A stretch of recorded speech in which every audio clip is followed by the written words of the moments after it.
꽉 차 보이는 것 같습니다. 오늘 또 이렇게 금요 기도회 또 기도하는 자리에 나오신 여러분들을 주님의 이름으로 축복하고 환영합니다.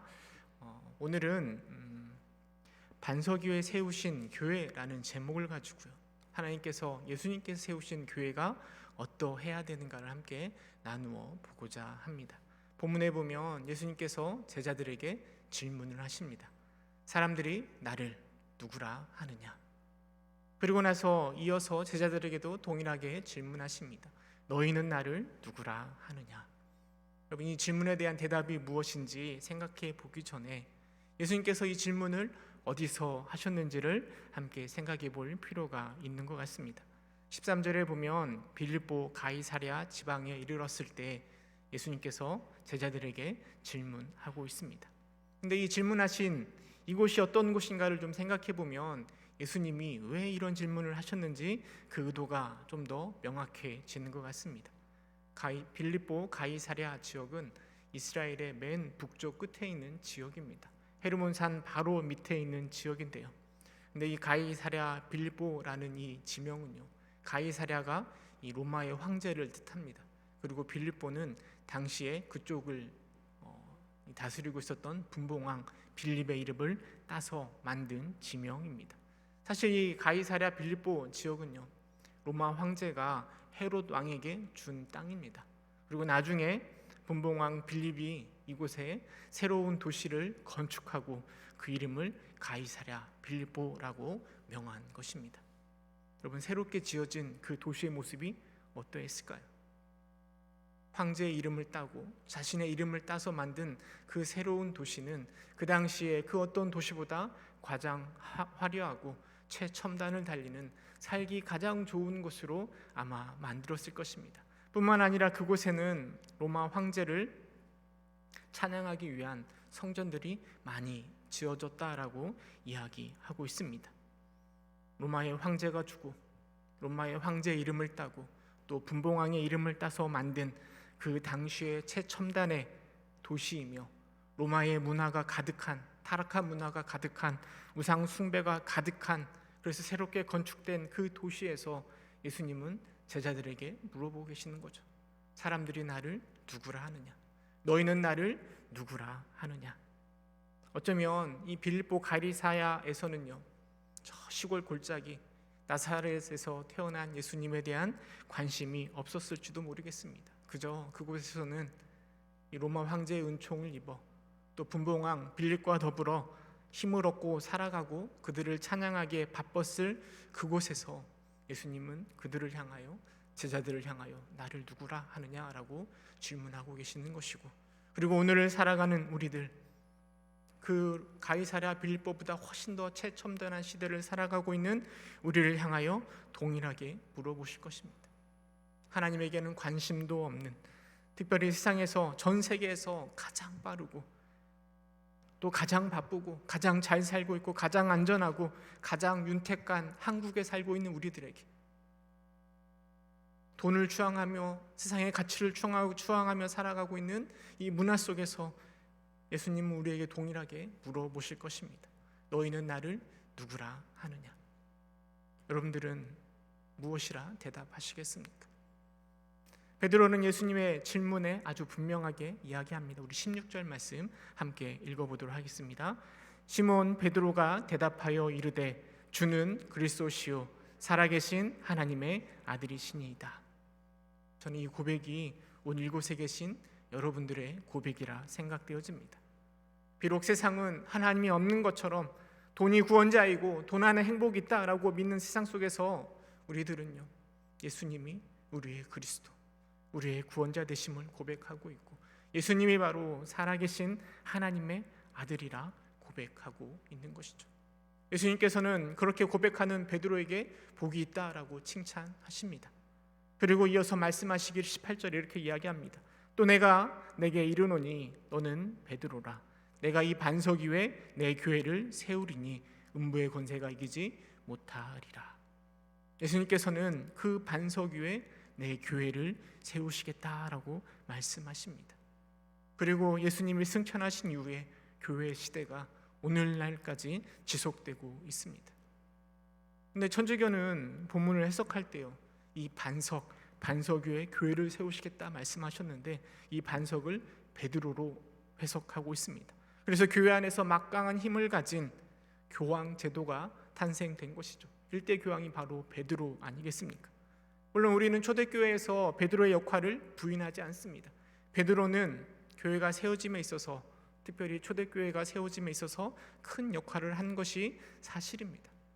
그러나 우리는 이 반석을 단순히 베드로라고 해석하지는 않습니다. 물론 반석이라는 단어가 베드로라는 이름과 동일한 의미를 가지고 있지만 우리 주님께서 주목하고 계신 건 단순히 베드로가 아닙니다. 베드로가 가지고 있었던 신앙 고백, 믿음의 고백을 주목하시는 것이고, 예수님은 그렇게 고백하고 있는 베드로 위에 교회를 세우시겠다라고 말씀하십니다. 물론 17절에 보면 예수님은 그런 베드로의 고백조차도 하나님께서 주신 것이라고 말씀하고 있지만, 분명한 신앙 고백 위에 교회, 헬라어로 에클레시아, 부르심을 받은 자들의 모임이라는 교회를 세우시고 그 교회 시대가 오늘날까지 이어지고 있는 것입니다.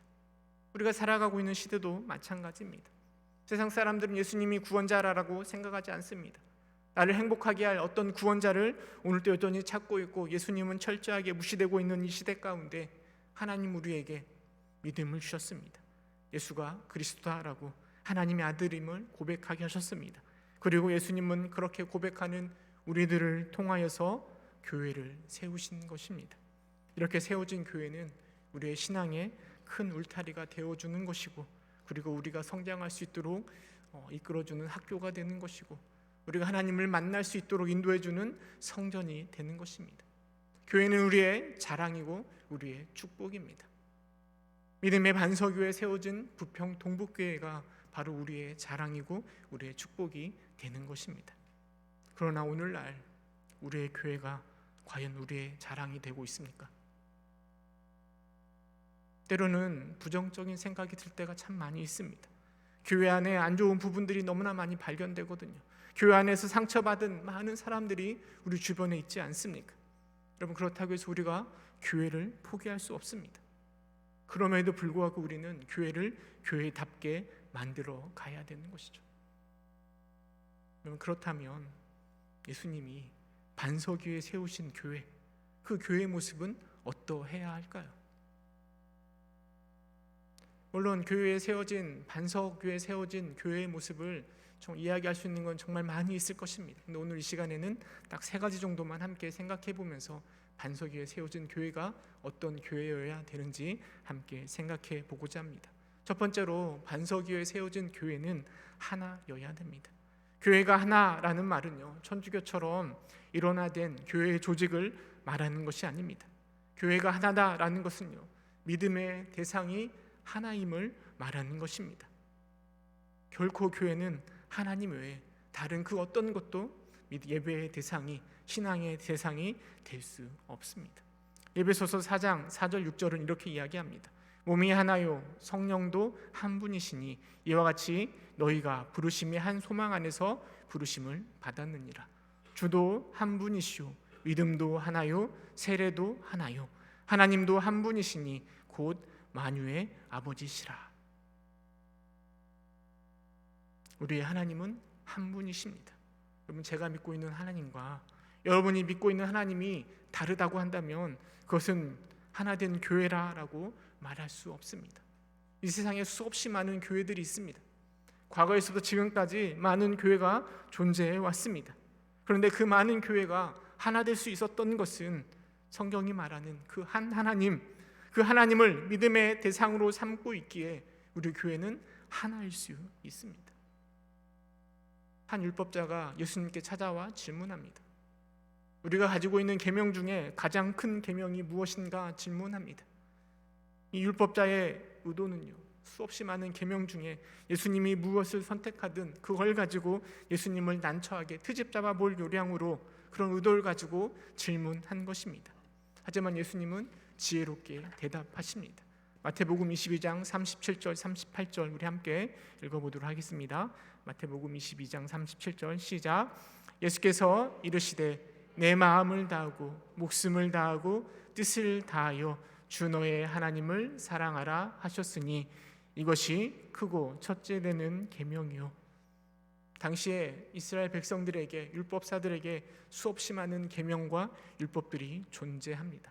하지만 그것들은 결국 하나님을 더 사랑하기 위해서 만들어진 율법들인 것이죠. 예수님은 수없이 많은 그 율법들, 계명들을 하나로 만드신 겁니다. 그것이 바로 하나님을 사랑하라라는 것입니다. 오늘날도요, 우리에게는 수없이 많은 신앙의 방법들이 있습니다. 우리가 지키고 있는 율법들이 있고 성경 말씀들이 있습니다. 어떤 자들은 예배 시에 찬양으로 섬기기도 하고요, 구역을 섬기기도 하고 봉사일, 가르치는 일을 감당하기도 합니다. 큐티를 하기도 하고 시간을 내어 기도하기도 하며 말씀을 가까이 하려고 노력하고 있습니다. 하지만 결국 이 모든 신앙의 행위들, 또 순종함들은 다 하나님을 향하고 있는 것 아닙니까?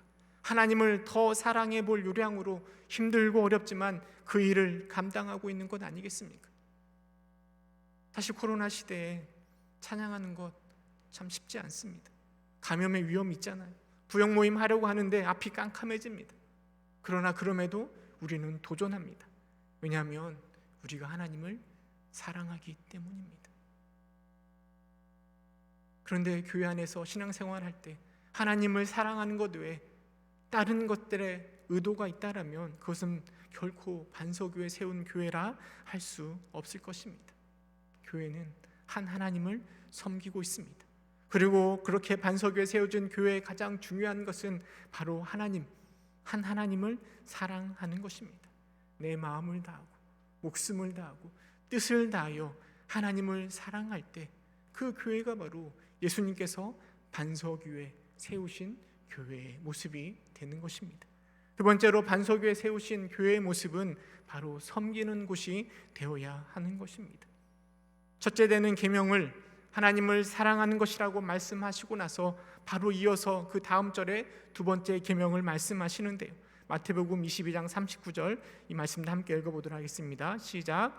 둘째도 그와 같으니 내 이웃을 내 자신같이 사랑하라 하셨으니. 둘째도 그와 같으니. 여러분, 그와 같다는 것은요, 두 번째 계명이 첫 번째 계명과 동일한 무게감을 가지고 있다라는 것을 말하고 있는 겁니다. 하나님을 사랑하는 것만큼이나 중요한 것이 바로 두 번째 계명인데 그 두 번째 계명이 내 이웃을 내 몸처럼 사랑하라라는 것입니다. 우리는 믿음 안에서요, 한 하나님을 사랑하며 교회를 이루고 있습니다. 그리고 성경은 믿음 안에서 하나 된 우리가 서로를 섬겨 주어야 한다라고 말하고 있습니다. 서로 섬기는 것이 바로 반석위에 세워진 교회의 모습입니다. 그것을 뒷받침하는 말씀 구절이요, 고린도전서 12장에 기록되어 있는데요, 특별히 12절, 14절은 교회를 우리의 몸으로 비유하며 이야기합니다. 12절에 14절까지 제가 읽어보면 몸은 하나인데 많은 지체가 있고 몸에 지체가 많으나 한 몸과 같이 그리스도도 그러하니라. 우리가 유대인이나 헬라인이나 종이나 자유인이나 다 한 성령으로 세례를 받아 한 몸이 되었고 또 다 한 성령을 마시게 하셨느니라. 몸은 한 지체뿐 아니요 여럿이니라고 이야기하면서요, 머리 대신 예수 그리스도 그리고 한 몸 된 교회를 성경이 말하고 있습니다. 우리의 몸에 지체가 여러 개가 있듯이요, 손이 있고 발이 있고 코가 있고 입이 있고 그런 지체가 있듯이 교회도 여러 지체가 있습니다. 그리고 그 지체들이 함께 연합하여 한 몸을 이루는 것이죠. 몸으로 비유된 이 말씀은요, 우리에게 교회가 한 몸 된 하나 된 곳임을 말해줍니다. 뿐만 아니라 고린도전서 12장 24절 25절은 하나 된 우리가 어떻게 해야 되는지를 이야기하고 있는데요, 우리 24절 25절을 함께 읽어보도록 하겠습니다. 시작.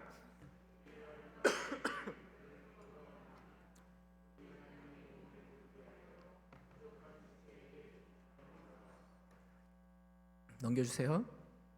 25절에 보면 몸 가운데서 분쟁이 없고 오직 여러 지체가 서로 같이 돌보게 하셨느니라. 서로 같이 돌보게 하셨다라고 이야기합니다. 한 몸 된 교회 안에 때로는요, 연약한 지체들을 포함하기도 합니다. 때로는 건강했던 지체가 낭망하기도 하고 실망하여서 무너지기도 합니다.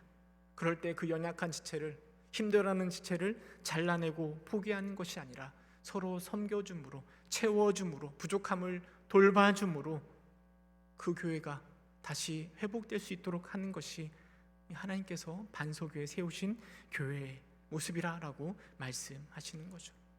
제가 중학교 때 철봉에서 떨어져 가지고 다리가 부러진 적이 있습니다. 그래서 다리를 2달 동안 기부스 했었거든요. 근데 기부스 하면서 부러진 다리가 고생을 하는 것이 아니라요, 다리는 그냥 그 기부스에 쌓아놓고 건들지도 못하게 만듭니다. 그리고 대신에 누가 고생하는가 하면 팔이 고생을 하는 거죠. 목발을 짚고 그 다리가 하는 일을 팔이 감당하면서 제가 움직여 나아가는 거죠. 나중에 보니까 손에 이렇게 굳은 살이 배길 정도로 이렇게 움직였던 기억이 나는데요. 왜 그렇게 함께 하는가? 그것은 바로 우리가 한 몸이기 때문입니다. 우리 몸에 약한 부분이 있죠. 때로는 아픈 부분이 생겨나기도 합니다. 그러나 우리는 그 아픈 부분을 포기하지 않습니다. 극복하도록 돕거나 협력합니다. 왜냐하면 우리가 바로 한 몸이기 때문이죠. 교회도 마찬가지입니다. 반석교회 세우신 교회 역시 아픈 부분을 모른 채 하지 않습니다. 돌봐주고 섬겨주죠. 왜냐하면 교회된 우리는 한 몸이기 때문입니다. 내 이웃을 내 몸처럼 사랑하기 때문입니다. 올해 우리 교회 표가 무엇입니까? 착한 행실로 세상을 섬기는 교회, 이것이 바로 우리 교회의 표입니다. 착한 행실을 통해서 가정을 섬기고 교회를 섬기고 세상을 섬기기를 소망하고 바라고 있습니다. 코로나 시대에 우리의 삶에 많은 것들이 변화되고 있습니다. 섬김의 모습은 사라지고 각자 도생 알아서 살아남아야 할 것 같습니다. 하지만 교회는 그러면 안 되는 것이죠. 때로는 곳곳에서 요즘에 너무 확진자가 많이 나타나니까요, 곳곳에서 확진자가 나타나고 이렇게 같이 섬겨야 되는데 펑크가 나기도 합니다. 그럴 때 우리는 모른 채 하지 않습니다. 나랑 상관없으니까 내버려 두는 것이 아니라 그 빠진 부분을 함께 채워가는 거죠. 함께 어려워진 부분을 함께 섬기며 극복해 나아가도록 하는 것이 바로 우리의 모습입니다. 왜냐하면 우리는 한 몸 된 교회이기 때문입니다. 예수님께서 믿음의 반석교회 세우신 교회는요, 이처럼 서로를 섬겨주며 아픔과 어려움을 함께 나누며 함께 실어주며 돌봐주며 성장하는 교회가 바로 예수님께서 반석교회 세우신 교회입니다. 특별히 우리의 구역이 그런 구역이 될 수 있기를 소망합니다. 우리 구역원 중에 아프고 힘든 사람들이 눈에 보이잖아요. 모른 채 하는 게 아니라 함께 나아가서 손잡아주고 안아주고 일으켜주고 끌어주고 하면서 나아가는 것이 바로 섬겨주는 교회의 모습 아니겠습니까? 그럴 때 우리 구역이 그럴 때 우리 찬양대가 그럴 때 온 성도들이 그렇게 함께 섬겨줘 나아갈 때 우리 교회가 반석교회에 세워진 교회, 하나님이 기뻐 받으시는 교회가 될 것입니다. 세 번째로 반석교회에 세워진 교회는요, 동등된 교회입니다. 동등된 교회라는 것은요, 교회 안에 차별 없이 누구나 하나 될 수 있고 누구나 섬김을 받을 수 있고 누구나 섬길 수 있다라는 것을 말하는 것입니다. 남녀노소 빈부 귀천을 떠나 우리는요, 교회 안에서 동등한 존재들입니다. 과거에는 인종을 따라 계급을 따라 성별을 따라 차별이 또 담들이 곳곳에 존재했고 교회는 동등한 교회가 되지 못했습니다. 오늘날도 여전히 한 것 같습니다. 지식의 정도에 따라 물질의 정도에 따라 나이에 따라 동등되지 못하는 경우가 허다합니다. 그런데 반석위에 세워진 교회는 그런 차별, 담을 무너뜨리는 곳이어야 되는 거죠. 안디옥 교회에서요, 그 숫자가 늘어나자 교회에서는 지도자를 더 많이 선출합니다. 근데 선출된 지도자의 모습을 살펴보면 동등한 교회의 모습이 어떠한지를 알아볼 수가 있는 것 같습니다. 우리 사도행전 13장 1절 2절 말씀 함께 읽어보도록 할까요? 13장 1절 2절 함께 읽겠습니다. 시작. 안디옥 교회에 선지자들과 교사들이 있으니 곧 바나바와 느게르라 하는 시므온과 구레네 사람 루기오와 분봉왕 헤롯의 젖동생 마나인과 및 사울이라. 주를 섬겨 금식할 때에 성령이 이르시되 내가 불러 시키는 일을 위하여 바나바와 사울을 따로 세우라 하시니.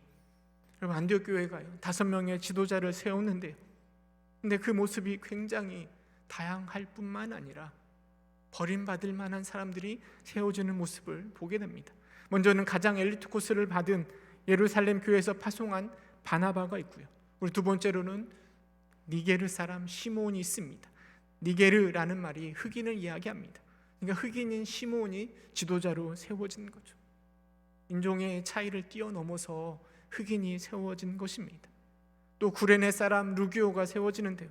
여러분, 구레네는 아프리카 지역을 이야기합니다. 안디옥에서의 구레네는 굉장히 먼 지역입니다. 저 이방 땅입니다. 그럼에도 불구하고 그 외지에 루기오가 지역의 그것을 뛰어넘어서 지도자로 세워진 거죠. 또 헤롯의 젖동생 마나엔이 세워집니다. 당시의 지배 계층인 마나엔도 세워지고요. 뿐만 아니라 교회를 핍박하던 사울마저도 지도자로 세워집니다. 세상적인 기준으로 볼 때요, 결코 세울 수 없는 자들입니다. 하지만 안디옥 교회는 그들을 모두 교회의 지도자로 세웁니다. 교회에서 중요한 것은 세상의 조건이 아니라 바로 믿음의 분량이기 때문에 믿음의 분량을 따라 그들을 세우는 것입니다. 초창기의 한국교회에서도요, 그 세상에 계급사회가 가득한 그곳에서도요, 동등된 모습의 교회가 나타나기도 합니다. 특별히 그 김제에 있는 금산교회 여러분 알고 계십니까? 거기에 보면 조덕산 장로님이 계시는데요, 조덕산 장로님이 금산교회를 통해서 처음 신앙생활 할 때 종으로 부리던 이자익과 함께 신앙생활에 나아갑니다. 그리고 두 사람의 믿음이 자라갈 즈음에 교회에서 장로를 세우는데요, 당시에 가장 부자였고 교회에 많은 헌금도 했던 조덕삼을 대신하여서 초대 장로로 이자익이 선출됩니다. 근데 조덕삼 장로님이 그 이자익 장로님을 잘 섬겨주고 받아주고 있습니다. 나중에 이 이자익 장로님을 신학을 시키고 그리고 이 금산교회 목회자로 세워서 담임 목사로 섬깁니다.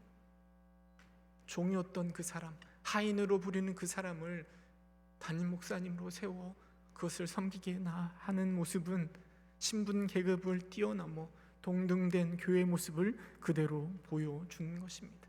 물론 신앙의 연륜에 따라 교회에서 주어진 역할들이 다를 수 있습니다. 어떤 사람 목사로, 장로로, 집사로 섬기는 모습이 다를 수 있습니다. 그러나 한 영혼의 가치는 동일합니다. 결코 배경이나 출신을 따라 우리가 함부로 판단해서는 안 될 것입니다. 우리는 교회에서 좀 신앙생활 하다 보면 나를 굉장히 낮게 여기는 경향들이 있습니다. 그리고 주변의 사람들을 바라보면서 부족한 모습을 바라보면서 나보다 못한 것처럼 생각할 경향들이 굉장히 많이 있습니다. 여러분, 그러나 주님이 바라보실 때 우리가 귀한 것처럼 내 옆에 있는, 때로는 부족해 보이지만 그 영혼도 너무나 소중하고 귀한 존재입니다. 주 안에서 우리 모두는 동등한 가치를 가지고 있고 반석 위에 세워진 교회는 그 동등됨을 인정하고 함께 만들어가는 교회가 바로 예수님께서 믿음의 반석 위에 세운 교회의 모습이 될 것입니다. 반석 위에 세워진 교회, 그 모습은 정리해보면 먼저는 사람을 위해서 움직이는 곳이 아니라 하나님을 사랑하기 때문에 움직이는 교회여야 됩니다. 한 하나님을 향한 신앙이, 믿음이 세워지는 곳이어야 됩니다. 더불어 이 신앙을 위해서 서로 한몸 되어 섬기는 것이 바로 교회의 모습입니다. 그리고 이 교회는 누구는 낮고 천한 것이 아니라 주 안에서 동등한 한 형제 자매가 되어야 하는 것이 바로 반석 위에 세워진 교회의 모습입니다. 이렇게 주님께서 세우신 교회는요, 단순히 세상의 원리로 좋은 교회, 나쁜 교회를 판단할 수 없습니다. 주님의 피로 값주고 사신 교회라고 하는데 이 교회를요, 우리가 세상의 기준으로 훼손해서는 안 됩니다. 교회를 교회되게, 교회답게 세워갈 수 있도록 우리는 더 많이 노력하고 기도하고 힘써야 될 것입니다. 오늘 특별히 이곳에 함께 하신 우리 찬양대원, 할렐루야 찬양대원, 또 우리 구역장님들, 또 함께 기도하기 위해서 모이신 여러분들을 통해서 믿음의 반석 위에 세워진 우리 교회, 부평 동부교회 되기를 위해서 간절히 기도하고 또 도전하시는 저와 여러분 되시기를 주님의 이름으로 소망합니다. 함께 기도하겠습니다.